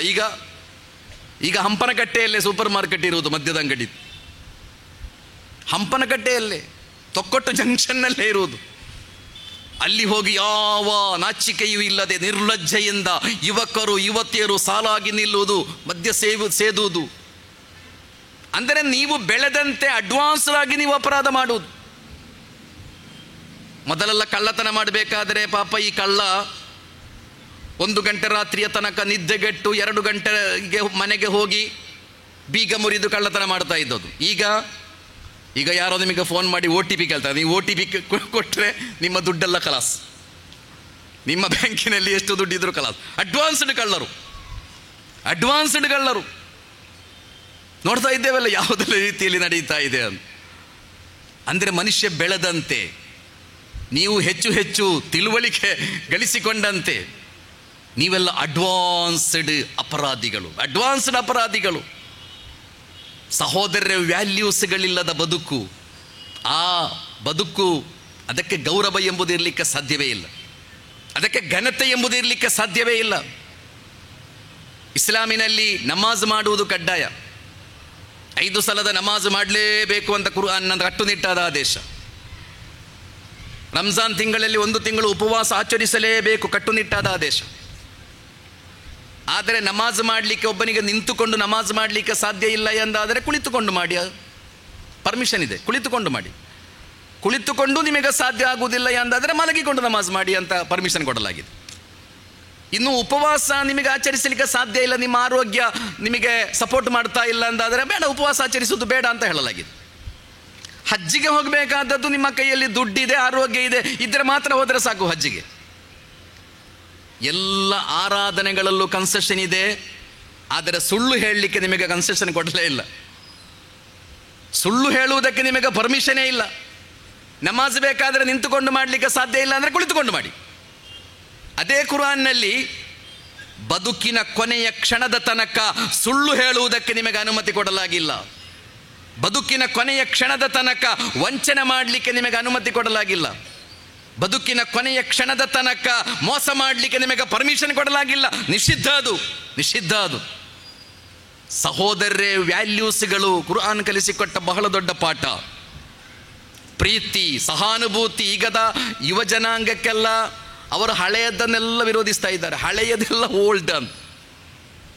ಹಳೆಯದನ್ನೆಲ್ಲ ವಿರೋಧಿಸುವಾಗ ಕೆಲವು ಕಾನ್ಸ್ಟೆಂಟ್ ವ್ಯಾಲ್ಯೂಸ್ಗಳಂತ ಇದೆ. Constant values ಅದೆಂದೂ ಬದಲಾಗಬಾರದು. ಪ್ರೀತಿ, ಸಹಾನುಭೂತಿ, ಕರುಣೆ, ಸಹನೆ, ನೈತಿಕತೆ, ಸತ್ಯ, ಇದೆಲ್ಲ ಕಾನ್ಸ್ಟೆಂಟ್ ವ್ಯಾಲ್ಯೂಸ್, ಪರ್ಮನೆಂಟ್ ವ್ಯಾಲ್ಯೂಸ್. ಅದೆಂದು ಕೂಡ ದುರ್ಬಲ ಆಗದಂತೆ, ಅದೆಂದು ಕೂಡ ಸಮಾಜದಿಂದ ಅಳಿದು ಹೋಗದಂತೆ ಈ ವ್ಯಾಲ್ಯೂಸ್ಗಳನ್ನು ಕಾಪಾಡಿಕೊಳ್ಳುವುದಾದರೆ ಮಾತ್ರ ಮನುಷ್ಯನಿಗೆ ಮನುಷ್ಯನಾಗಿ ಬದುಕಲಿಕ್ಕೆ ಸಾಧ್ಯ. ಅಹಬ್ಬನ್ನಾಸಿ ಇಲಲ್ಲಾಹಿ ಅನ್ಫಅಹುಂ ಲಿನ್ನಾಸ್ ಅಂತ ಪ್ರವಾದಿ ಮುಹಮ್ಮದ್ ಸಲ್ಲಲ್ಲಾಹು ಅಲೈಹಿ ವಸಲ್ಲಂ ಕಲಿಸಿಕೊಟ್ಟರು. ಜಗತ್ತಿನಲ್ಲಿ ದೇವ ಅತಿ ಹೆಚ್ಚು ಇಷ್ಟಪಡುವುದು ಮನುಷ್ಯರಿಗೆ ಯಾರು ಹೆಚ್ಚು ಉಪಕಾರ ಮಾಡುತ್ತಾರೋ ಅವರು ಅಂತ. ಮನುಷ್ಯನಿಗೆ ಹೆಚ್ಚು ಉಪಕಾರ ಮಾಡುವವನೇ ದೇವನಿಗೆ ಅತ್ಯಂತ ಹೆಚ್ಚು ಪ್ರೀತಿ ಪಾತ್ರರು. ವಲ್ ಆಫೀನ ಅನಿನ್ನಾಸ್ ಅಂತ ಕುರಾನ್ ಒಂದು ಕಡೆ ಹೇಳುತ್ತದೆ. ಸಜ್ಜನರು ಯಾರು? ದೇವ ಭಯ ಇರುವವರಂದರೆ ಯಾರು? ವಲ್ ಆಫೀನ ಅನಿನ್ನಾಸ್, ಜನರಿಗೆ ಕ್ಷಮಿಸುವವರು ಜನರಿಗೆ ಕ್ಷಮಿಸುವವರು ಅಂದರೆ ಜನರಿಂದಾದ ತೊಂದರೆ, ಜನರಿಂದ ನಿಮಗೇನಾದರೂ ನೋವಾಗಿದ್ದರೆ ಕ್ಷಮಿಸುವುದೆಂದರೆ ಅದನ್ನು ಮರೆತು ಬಿಡುವುದು ಅಂತ ಕುರ್ಆನ್ನ ವ್ಯಾಖ್ಯಾನ. ಯಾರಿಂದಲೋ ನಿಮ್ಮ ಮನಸ್ಸಿಗೆ ತೊಂದರೆ ಆಗಿದೆ, ನಿಮಗೇನೋ ಯಾರೋ ಕಷ್ಟ ಕೊಟ್ಟಿದ್ದಾರೆ, ಮರೆತು ಬಿಡುವುದು, ಅದನ್ನು ಮರೆತು ಬಿಡುವುದು, ನೆನಪೇ ಇಲ್ಲದೆ ಇರುವುದು ನಿಮಗೆ. ವಲ್ ಆಫೀನ ಅನಿನ್ನಾಸ್, ಜನರಿಗೆ ನೀವು ಕ್ಷಮಿಸುವುದು. ಸಹೋದರರೇ, ಮನುಷ್ಯರ ಮಧ್ಯೆ ಪ್ರೀತಿ ಇಲ್ಲ ಎಂದಾದರೆ, ಮನುಷ್ಯರ ಮಧ್ಯೆ ನಂಬಿಕೆ ಇಲ್ಲ ಎಂದಾದರೆ, ಮನುಷ್ಯರ ಮಧ್ಯೆ ಪರಸ್ಪರ ಗೌರವ ಇಲ್ಲ ಎಂದಾದರೆ, ಧಾರಾಳ ಮಸೀದಿಗಳಿದ್ದು, ಧಾರಾಳ ಚರ್ಚ್ಗಳಿದ್ದು, ಧಾರಾಳ ಮಂದಿರಗಳಿದ್ದು ಯಾವ ಪ್ರಯೋಜನ ಇದೆ? ಮನುಷ್ಯನ ಮಧ್ಯೆ ಗೌರವ ಪ್ರೀತಿ ಇಲ್ಲ ಎಂದಾದರೆ, ಇತ್ತೀಚೆಗೆ ನಿಧನರಾದ ಭಾರತದ ಖ್ಯಾತ ಉದ್ಯಮಿ, ತನ್ನ ಚಾರಿಟಿಗಾಗಿ ಖ್ಯಾತನಾದ ರತನ್ ಟಾಟಾರೊಂದಿಗೆ ಒಂದು ಇಂಟರ್ವ್ಯೂ ನಡೆಯುತ್ತದೆ, ಗೂಗಲ್ನಲ್ಲಿ ಇದೆ. ರತನ್ ಟಾಟಾರೊಂದಿಗೆ ಒಬ್ಬರು ಪ್ರಶ್ನಿಸ್ತಾರೆ, ಬದುಕಿನಲ್ಲಿ ಅತಿ ಹೆಚ್ಚು ಸಂತೋಷ ಕೊಟ್ಟ ಘಟನೆ ಯಾವುದು ನಿಮಗೆ ಅಂತ. ರತನ್ ಟಾಟಾ ಹೇಳಿದರು, ಬದುಕಿನ ಸಂತೋಷದ 4 ಹಂತಗಳನ್ನು ನಾನು ದಾಟಿದೆ. ಸಂತೋಷದ 4 ಹಂತಗಳನ್ನು ನಾನು ದಾಟಿದೆ. ಪ್ರಥಮ ಹಂತ, ನಾನು ಧಾರಾಳ ದುಡ್ಡು, ಅಸೆಟ್, ಆಸ್ತಿ ಸಂಪಾದಿಸಿದೆ. ಆದರೆ ನಾನು ಬಯಸುವ ಸಂತೋಷ ನನಗದರಲ್ಲಿ ಸಿಗಲೇ ಇಲ್ಲ. ಎರಡನೆಯ ಹಂತ, ನಾನು ಧಾರಾಳ ಬೆಲೆ ಬಾಳುವ ವಸ್ತುಗಳನ್ನು ಸಂಗ್ರಹಿಸಿದೆ. ಬೆಲೆ ಬಾಳುವ ಕಾರುಗಳು, ಬೆಲೆ ಬಾಳುವ ವಾಚ್ಗಳು, ಬೆಲೆ ಬಾಳುವ ಪೆನ್ನುಗಳು, ಹೀಗೆ ಧಾರಾಳ ಬೆಲೆ ಬಾಳುವ ವಸ್ತುಗಳನ್ನು ನಾನು ಸಂಗ್ರಹಿಸಿದೆ. ಆದರೆ ನಾನು ಬಯಸಿದ ಸಂತೋಷವನ್ನು ಅಲ್ಲೂ ನನಗೆ ಕಂಡುಕೊಳ್ಳಲಿಕ್ಕೆ ಸಾಧ್ಯ ಆಗಲಿಲ್ಲ. ಮೂರನೆಯ ಹಂತ, ದೊಡ್ಡ ದೊಡ್ಡ ಪ್ರಾಜೆಕ್ಟ್ಗಳನ್ನು ನಾನು ಆರಂಭಿಸಿದೆ, ಭಾರತದಲ್ಲೂ ವಿದೇಶಗಳಲ್ಲೂ. ಭಾರತ ಮತ್ತು ಆಫ್ರಿಕಾದ ಆಯಿಲ್ ಡಿಸ್ಟ್ರಿಬ್ಯೂಷನ್ನ 95% ನನ್ನ ಸಂಸ್ಥೆಯಿಂದ ನಡೆಯುತ್ತಾ ಇತ್ತು. ಭಾರತದಲ್ಲಿ ಮಾತ್ರ ಅಲ್ಲ, ಏಷ್ಯಾದಲ್ಲಿಯೇ ಅತ್ಯಂತ ದೊಡ್ಡ ಸ್ಟೀಲ್ ಫ್ಯಾಕ್ಟರಿ ಅದು ಟಾಟಾ ಸಂಸ್ಥೆಯದ್ದಾಗಿತ್ತು. ಹೀಗೆ ಬೇರೆ ಬೇರೆ ಇನ್ವೆಸ್ಟ್ಮೆಂಟ್, ಬೇರೆ ಬೇರೆ ಪ್ರಾಜೆಕ್ಟ್ಗಳನ್ನು ನಾನು ಮಾಡಿದೆ. ಆದರೆ ಯಾವ ಸಂತೋಷವನ್ನು ನಾನು ಹುಡುಕುತ್ತಾ ಇದ್ದೇನೆಯೋ ಆ ಸಂತೋಷ ಅಲ್ಲೂ ಸಿಗಲಿಲ್ಲ. ನಾಲ್ಕನೆಯ ಹಂತ, ಒಂದು ದಿವಸ ನನ್ನ ಒಬ್ಬ ಮಿತ್ರ ನನಗೆ ಫೋನ್ ಮಾಡಿ, ಅಂಗವಿಕಲ ಮಕ್ಕಳಿಗೆ, ಭಿನ್ನ ಸಾಮರ್ಥ್ಯದ ಅಂಗವಿಕಲ 2,000 ಮಕ್ಕಳಿಗೆ ವೀಲ್ ಚೇರ್ ನಿಮ್ಮ ವತಿಯಿಂದ ಕೊಡಿಸಬೇಕು ಅಂತ ನನ್ನ ಒಬ್ಬ ಮಿತ್ರ ನನಗೆ ಫೋನ್ ಮಾಡಿ ಹೇಳಿದರು. ನಾನು ಒಪ್ಪಿಕೊಂಡೆ. ಹಾಗೆ 2,000 ವೀಲ್ ಚೇರ್ ಭಿನ್ನ ಸಾಮರ್ಥ್ಯದ ಅಂಗವಿಕಲ ಮಕ್ಕಳಿಗೆ ಕೊಡುವುದಂತ ನಾನು ಒಪ್ಪಿದೆ. ಆ ವಿತರಣೆಯ ಕಾರ್ಯಕ್ರಮಕ್ಕೆ ನಾನೇ ಬರಬೇಕು ಅಂತ ನನ್ನ ಮಿತ್ರ ಒತ್ತಾಯಪಡಿಸಿದ. ಆ ಕಾರ್ಯಕ್ರಮಕ್ಕೆ ನಾನು ಹೋದೆ. ಆ ಕಾರ್ಯಕ್ರಮದಲ್ಲಿ 2,000 ಮಕ್ಕಳಿಗೆ ನಾನು ವೀಲ್ ಚೇರ್ ವಿತರಣೆ ಮಾಡಿದೆ. ಆ ವೀಲ್ ಚೇರ್ ವಿತರಣೆ ಮಾಡುವಾಗ ಆ ಅಸಹಾಯಕ ಮಕ್ಕಳ ಮುಖದಲ್ಲಿದ್ದ ನಗು, ಅವರ ಕಣ್ಣಿನಲ್ಲಿದ್ದ ಬೆಳಕು ನೋಡುವಾಗ ನಾನು ಬದುಕಿನ ನಿಜವಾದ ಸಂತೋಷವನ್ನು ಕಂಡುಕೊಂಡೆ. ಕಾರ್ಯಕ್ರಮ ಮುಗಿಸಿ ನಾನು ಹೊರಡಲಿಕ್ಕೆ ಸಿದ್ಧನಾಗುವಾಗ ಒಬ್ಬ ಅಂಗವಿಕಲ ಹುಡುಗ ನನ್ನ ಕಾಲನ್ನು ಗಟ್ಟಿಯಾಗಿ ಹಿಡಿದುಕೊಂಡ. ನಾನೆಷ್ಟು ಪ್ರಯತ್ನ ಪಟ್ಟರೂ ನನಗೆ ಬಿಡಿಸಲಿಕ್ಕೆ ಸಾಧ್ಯ ಆಗಲಿಲ್ಲ. ಆ ಹುಡುಗನೊಂದಿಗೆ ನಾನು ಕೇಳಿದೆ, ಅಲ್ಲ ಮಗನೇ, ನಿನಗೇನು ಬೇಕು, ನಿನಗೇನಾದರೂ ಅಗತ್ಯ ಇದೆಯಾ ನಾನು ಕೇಳಿದೆ. ಆ ಹುಡುಗ ನನ್ನ ಮುಖವನ್ನು ಸೂಕ್ಷ್ಮವಾಗಿ ನೋಡಿದ. ಆ ಹುಡುಗ ಹೇಳಿದ, ಸರ್, ನಿಮ್ಮ ಮುಖವನ್ನು ನಾನು ಚೆನ್ನಾಗಿ ನೆನಪಿಟ್ಟುಕೊಳ್ಳಬೇಕು, ಯಾಕೆಂದರೆ ನಾಳೆ ಸ್ವರ್ಗದಲ್ಲಿ ನಿಮ್ಮನ್ನು ಭೇಟಿಯಾದಾಗ ನಾನು ನಿಮ್ಮನ್ನು ಸ್ಮರಿಸಬೇಕು, ನಾನು ನಿಮಗೆ ಕೃತಜ್ಞತೆ ಹೇಳಬೇಕು ಅಂತ ಆ ಹುಡುಗ ಹೇಳಿದ. ಬದುಕಿನ ನಿಜವಾದ ಸಂತೋಷವನ್ನು ನಾನು ಅಲ್ಲಿ ಕಂಡುಕೊಂಡೆ ಅಂತ ಹೇಳಿದ ರತನ್ ಟಾಟಾ ಮತ್ತೆ ಅತ್ಯಂತ ದೊಡ್ಡ ಚಾರಿಟಿಯಲ್ಲಿ ಅವರು ಖ್ಯಾತಿಯನ್ನು ಪಡೆಯುತ್ತಾರೆ. ಸಹೋದರರೇ, ಬದುಕಿನಲ್ಲಿ ವ್ಯಾಲ್ಯೂಸ್ಗಳಿರುವಾಗ ಮಾತ್ರ ನೀವು ಮನುಷ್ಯರಾಗೋದು. ವಯೂಸಿರೂನ ಅಲಾ ಅಂಫುಸಿಹಿಂ ವಲೌ ಕಾನ ಬಿಹಿಂ ಖಸಾಸ. ಕುರ್ಆನ್ ಸಜ್ಜನರ ಗುಣಗಳನ್ನು ವಿವರಿಸ್ತದೆ. ನಿಮಗೆ ಅಗತ್ಯ ಇರುವಾಗಲೂ ನೀವು ಇತರರ ಅಗತ್ಯಗಳನ್ನು ಪರಿಗಣಿಸುವುದು. ವಯೂಸಿರೂನ ಅಲಾ ಅಂಫುಸಿಹಿಂ ವಲೌ ಕಾನ ಬಿಹಿಂ ಖಸಾಸ ವಮನ್ ಯೂಕ ಶುಹ್ಹ ನಫ್ಸಿಹಿ ಫೌಲಾಯಿಕ ಹುಮುಲ್ ಮುಫ್ಲಿಹೂನ. ನಿಮಗೆ ಅಗತ್ಯ ಇರುವಾಗಲೂ ನೀವು ಬೇರೆಯವರ ಅಗತ್ಯಗಳನ್ನು ಪರಿಗಣಿಸುವುದು. ಯಾರು ಮನಸ್ಸಿನ ಸಂಕುಚಿತತೆಯಿಂದ ಪಾರಾಗುತ್ತಾರೋ ಅವರು ನಿಜವಾದ ವಿಜಯಿಗಳು ಎಂದು ಕುರ್ಆನ್ ಹೇಳಿದೆ. ಆದ್ದರಿಂದ ಬದುಕಿನಲ್ಲಿ ವ್ಯಾಲ್ಯೂಸ್ಗಳಿರುವಾಗ ಮಾತ್ರ ಲಕದ್ ಖಲಕ್ನಲ್ ಇನ್ಸಾನ ಫೀ ಅಹ್ಸನಿ ತಕ್ವೀಮ್, ನೀವು ಈ ಜಗತ್ತಿನಲ್ಲಿ ಗೌರವಾರ್ಹರು, ನೀವು ಈ ಜಗತ್ತಿನಲ್ಲಿ ಗೌರವ ಇರುವವರು. ವ್ಯಾಲ್ಯೂಸ್ಗಳನ್ನೆಲ್ಲಿ ಕಂಡುಕೊಳ್ಬೇಕು? ವ್ಯಾಲ್ಯೂಸ್ಗಳಲ್ಲಿ ಸಿಗ್ತದೆ. ನಿಮ್ಮ ನಿಮ್ಮ ಧರ್ಮಗಳು ಧಾರ್ಮಿಕ ಗ್ರಂಥಗಳು ನಿಮಗೆ ಆ ವ್ಯಾಲ್ಯೂಸ್ಗಳನ್ನು ಕಲಿಸಿಕೊಟ್ಟಿದೆ.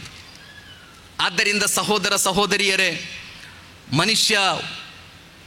ಮನುಷ್ಯನಾಗಿ ಬದುಕಬೇಕಾದರೆ ಅವನ ಬದುಕಿನಲ್ಲಿ ಧಾರಾಳ ವ್ಯಾಲ್ಯೂಸ್ಗಳಿರಬೇಕು. ನಾನು ಮುಗಿಸ್ತಾ ಇದ್ದೇನೆ. ಪವಿತ್ರ ಕುರ್ಆನ್ ಕಲಿಸಿಕೊಟ್ಟ ಬಹಳ ದೊಡ್ಡ ಸಂದೇಶ, ನಿಮ್ಮ ಬದುಕು ಬಹಳ ಸೀಮಿತವಾದದ್ದು ಎಂಬುದು. ವಲಕುಂ ಫಿಲ್ ಅರ್ಲಿ ಮುಸ್ತಕರ್ರುನ್ ವ ಮತಾಉನ್ ಇಲಾ ಹೀನ್. ನಿಮಗೆ ಎಲ್ಲರಿಗೂ ಒಂದು ಕಾಲಾವಧಿ ಇದೆ. ನಿಮ್ಮ ಕೈಯಲ್ಲಿ ಎಷ್ಟು ಸಂಪತ್ತಿದ್ದರು, ವೈಜ್ಞಾನಿಕವಾಗಿ ನೀವೆಷ್ಟು ಬೆಳೆದಿದ್ದರು, ಆರ್ಟಿಫಿಷಿಯಲ್ ಇಂಟೆಲಿಜೆನ್ಸಿಯಲ್ಲಿ ನೀವೆಷ್ಟು ಮುಂದೆ ಹೋದರು, ನಿಮಗೆಲ್ಲರಿಗೂ ಒಂದು ದಿವಸ ಮರಣ ಬರುತ್ತದೆ, ಖಂಡಿತ ಬರುತ್ತದೆ. ಯಾರೂ ನಿಮ್ಮ ಬದುಕನ್ನು ಉಳಿಸುವುದಿಲ್ಲ. ರಿಚೆಸ್ಟ್ ಲ್ಯಾಂಡ್ ಯಾವುದು ಅಂತ ಒಬ್ಬ ಸಂತನ ಬಳಿ ಪ್ರಶ್ನಿಸ್ತಾರೆ. ಜಗತ್ತಿನಲ್ಲಿ ಅತ್ಯಂತ ಶ್ರೀಮಂತ ಪ್ರದೇಶ ಯಾವುದು ಅಂತ. ಮಕ್ಕಳೆಲ್ಲ ಬೇರೆ ಬೇರೆ ಉತ್ತರ ಕೊಡ್ತಾರೆ. ಕೆಲವರು ಹೇಳಿದರು ಗಣಿಗಳಿರುವ ಮೈನ್ಸ್ಗಳಿರುವ ಆಫ್ರಿಕಾ, ಆಯಿಲ್ ಇರುವ ಮಿಡ್ಲ್ ಈಸ್ಟ್ ಕಂಟ್ರಿಗಳು, ಯುರೋಪ್, ಹೀಗೆ ಬೇರೆ ಬೇರೆ ಉತ್ತರಗಳೆಲ್ಲ ಬಂತು. ಸಂತ ಹೇಳಿದ್ರು ಅಲ್ಲ, ಜಗತ್ತಿನಲ್ಲಿ ರಿಚೆಸ್ಟ್ ಲ್ಯಾಂಡ್ ಅಂದರೆ ಸ್ಮಶಾನಗಳು ಅಂತ. ಎಷ್ಟೆಷ್ಟು ದೊಡ್ಡ ದೊಡ್ಡ ಯೋಜನೆಗಳು ಅಲ್ಲಿ ಸಮಾಧಿ ಮಾಡಲ್ಪಟ್ಟಿದೆ. ಎಂತೆಂತಹ ಕನಸುಗಳು, ಎಂತೆಂತಹ ಯೋಜನೆಗಳು ಅಲ್ಲಿ ಸಮಾಧಿ ಮಾಡಲ್ಪಟ್ಟಿದೆ. ಆದ್ದರಿಂದ ಜಗತ್ತಿನ ಅತ್ಯಂತ ಶ್ರೀಮಂತ ಪ್ರದೇಶ ಅಂದರೆ ಅದು ಸ್ಮಶಾನಗಳು ಅಂತ ಹೇಳಿದರು ಆ ಸಂತ. ಸಹೋದರರೇ, ನಮ್ಮ ಬದುಕಿನ ಅತ್ಯಂತ ದೊಡ್ಡ ಸತ್ಯ ಏನೆಂದರೆ ಒಂದು ದಿವಸ ನನಗೆ ಮರಣ ಬರುತ್ತದೆ ಎಂಬುದು. ಬದುಕಿನ ಅತಿ ದೊಡ್ಡ ಸತ್ಯ. ವಲನ್ ಯುಅಖಿರಲ್ಲಾಹು ನಫ್ಸನ್ ಇದಾ ಜಾಅ ಅಜಲುಹಾ, ಕುರ್ಆನ್ ಹೇಳೋದು. ನಿಮಗೆಲ್ಲ ಒಂದು ಸಮಯ ನಿಶ್ಚಯಿಸಲಾಗಿದೆ. ಆ ಸಮಯ ಬಂದರೆ ನಿಮ್ಮನ್ನು ಮರಣದಿಂದ ತಡೀಲಿಕ್ಕೆ ಜಗತ್ತಿನಲ್ಲಿ ಯಾವ ಶಕ್ತಿಗಳೂ ಇಲ್ಲ. ನಹನು ಕದ್ದರ್ನಾ ಬೈನಕುಮುಲ್ ಮೌತ ವಮಾ ನಹನು ಬಿಮಸ್ಬೂಕೀನ್. ನಿಮ್ಮ ಮರಣವನ್ನು ನಾವು ನಿಶ್ಚಯಿಸಿದ್ದೇವೆ, ನಮ್ಮನ್ನು ಸೋಲಿಸಲಿಕ್ಕೆ ನಿಮಗೆ ಸಾಧ್ಯ ಇಲ್ಲ ಅಂತ ದೇವ ಹೇಳುವುದು. ಯಾವ ಆರ್ಟಿಫಿಷಿಯಲ್ ಇಂಟೆಲಿಜೆನ್ಸಿಯಿಂದಲೂ ನಿಮ್ಮ ಮರಣವನ್ನು ತಪ್ಪಿಸಲಿಕ್ಕೆ ನಿಮಗೆ ಸಾಧ್ಯವೇ ಇಲ್ಲ. ಆದ್ದರಿಂದ ಮರಣಕ್ಕಾಗಿ ನೀವು ಸಿದ್ಧತೆ ನಡೆಸಬೇಕು ಅಂತ ಕುರ್ಆನ್ ಹೇಳಿದೆ. ಮರಣಕ್ಕಾಗಿ ನೀವು ಸಿದ್ಧತೆ ನಡೆಸಬೇಕು. ನಾನು ಮುಗಿಸುವುದಕ್ಕಿಂತ ಮುಂಚೆ ಅಲೆಕ್ಸಾಂಡರ್ ಚಕ್ರವರ್ತಿ, ಅಲೆಕ್ಸಾಂಡರ್ ದ ಗ್ರೇಟ್ ಅಂತ, ಜಗತ್ತಿನ 32ನೇ ವಯಸ್ಸಿನಲ್ಲಿ ಜಗತ್ತಿನ ಹೆಚ್ಚಿನ ಭೂಭಾಗಗಳ ಮೇಲೆ ವಿಜಯ ಸಾಧಿಸಿದ ಮಹಾನ್ ಚಕ್ರವರ್ತಿ. 32ನೇ ವಯಸ್ಸಿಗೆ ರೋಗ ಬರುತ್ತದೆ. ರೋಗಾವಸ್ಥೆಯಲ್ಲಿ ಮಲಗಿದಂತಹ ಚಕ್ರವರ್ತಿ, ರೋಗ ಉಲ್ಬಣ ಆಗುತ್ತಾ ಇದೆ. ಡಾಕ್ಟರ್ಸ್ಗಳೆಲ್ಲ ಬಂದು ಚಿಕಿತ್ಸೆ ಕೊಡಿಸ್ತಾ ಇದ್ದಾರೆ. ಸಾಮ್ರಾಜ್ಯದ ಎಲ್ಲ ಖ್ಯಾತ ಡಾಕ್ಟರ್ಸ್ಗಳು ಬಂದಿದ್ದಾರೆ. ಆದರೆ ರೋಗ ಹೆಚ್ಚುತ್ತಲೇ ಇದೆ, ಕಡಿಮೆ ಆಗ್ತಾ ಇಲ್ಲ. ಅಲೆಕ್ಸಾಂಡರಿಗೆ ಗೊತ್ತಾಯಿತು ಸಮಯ ಮುಗಿದಿದೆ ಅಂತ. ಸಮಯ ಮುಗಿದಿದೆ, ಮರಣ ಸಮೀಪಿಸಿದೆ. 32 ವಯಸ್ಸು ಪ್ರಾಯ. ಅಲೆಕ್ಸಾಂಡರ್ ಚಕ್ರವರ್ತಿ ಬರೆಸ್ತಾರೆ, ಉಯಿಲು ಬರೆಸ್ತಾರೆ, ಕೆಲವು ವಿಷಯಗಳನ್ನು ಹೇಳಿ ಬರೆಸ್ತಾರೆ. ನಾನು ಸತ್ತು ಹೋದರೆ ನನ್ನ ಶವಮಂಚವನ್ನು ಸ್ಮಶಾನಕ್ಕೆ ಕೊಂಡು ಹೋಗುವಾಗ ಶವಮಂಚದಿಂದ ನನ್ನ ಕೈಗಳನ್ನು ಹೊರಗೆ ಹಾಕಬೇಕು ಅಂತ.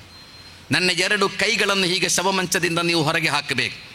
ಜಗತ್ತರ್ಥ ಮಾಡಲಿ, ಅಲೆಕ್ಸಾಂಡರ್ ಬರಿಗೈಯಿಂದ ಜಗತ್ತಿಗೆ ಬಂದಿದ್ದಾರೆ, ಬರಿಗೈಯಿಂದಲೇ ಜಗತ್ತನ್ನು ಬಿಟ್ಟು ಹೋಗಿದ್ದಾರೆ ಅಂತ ಈ ಜಗತ್ತರ್ಥ ಮಾಡಲಿ. ನಾವೆಲ್ಲ ಬರಿಗೈಯಲ್ಲಿ ಬಂದವರು. ನೀವೇನು ಮಾಡಿದ್ರು, ಎಷ್ಟು ನೀವು ಹೋರಾಟ ಮಾಡಿದ್ರು, ಏನೆಲ್ಲ ಮಾಡಿದ್ರು, ನಾವೆಲ್ಲ ಹೋಗುವುದು ಬರಿಗೈಯಲ್ಲೇ ಹೋಗುವವರು. 2ನೇದಾಗಿ ಅಲೆಕ್ಸಾಂಡರ್ ಹೇಳಿದರು, ನನ್ನ ಶವವನ್ನು ಹೊತ್ತುಕೊಂಡು ಹೋಗುವ ಆ ಪೆಟ್ಟಿಗೆಯನ್ನು ಈ ನಾಡಿನ ಖ್ಯಾತ ಡಾಕ್ಟರ್ಸ್ಗಳು ಹೊತ್ತುಕೊಂಡು ಹೋಗಬೇಕು. ಯಾಕೆಂದರೆ ಸಮಾಜ ತಿಳಿಯಲಿ, ಜಗತ್ತರ್ಥ ಮಾಡಲಿ, ನಿಮ್ಮ ಮರಣದ ಸಮಯ ಬಂದರೆ ಜಗತ್ತಿನ ಯಾವ ಡಾಕ್ಟರ್ಸ್ಗಳು ನಿಮ್ಮನ್ನು ಕಾಪಾಡುವುದಿಲ್ಲ, ನಿಮ್ಮನ್ನು ಉಳಿಸುವುದಿಲ್ಲ ಅಂತ ಈ ಜಗತ್ತರ್ಥ ಮಾಡಲಿ. ಸಹೋದರರೇ, ನಮ್ಮೆಲ್ಲ ಬದುಕಿನ ವಾಸ್ತವಿಕತೆ ಅದು. ಆದ್ದರಿಂದ ಬದುಕಿರುವಷ್ಟು ಕಾಲ ಹೇಗೆ ಬದುಕಿದ್ದೇವೆ, ಜವಾಬ್ದಾರಿಯೊಂದಿಗೆ, ಹೊಣೆಗಾರಿಕೆಯೊಂದಿಗೆ, ದೇವನ ಪ್ರತಿನಿಧಿಗಳು ಎಂಬ ಪ್ರಜ್ಞೆಯೊಂದಿಗೆ, ಬದುಕಿನ ಬಗ್ಗೆ ದೇವನಾಳ ಪ್ರಶ್ನಿಸ್ತಾನೆ ಎಂಬ ಎಚ್ಚರಿಕೆಯೊಂದಿಗೆ ಬದುಕಬೇಕು ಎಂಬ ಸರಳವಾದ ಪಾಠವನ್ನು ಕುರ್ಆನ್ ಕಲಿಸಿಕೊಡುತ್ತದೆ. ಕೊನೆಯದಾಗಿ, ಈ ಜಗತ್ತಿನಲ್ಲಿ ನೀವು ತಲುಪಬಹುದಾದ ನೀವು ಮಾಡಬಹುದಾದ ಅತ್ಯಂತ ದೊಡ್ಡ ಸಾಧನೆ ಯಾವುದು? ನಾವೆಲ್ಲ ತಲುಪಬಹುದಾದ ಅತ್ಯಂತ ಶ್ರೇಷ್ಠ ಸ್ಥಾನ ಯಾವುದು? ನೀವೆಲ್ಲ ಒಳ್ಳೆಯ ಮನುಷ್ಯರಾಗುವುದು.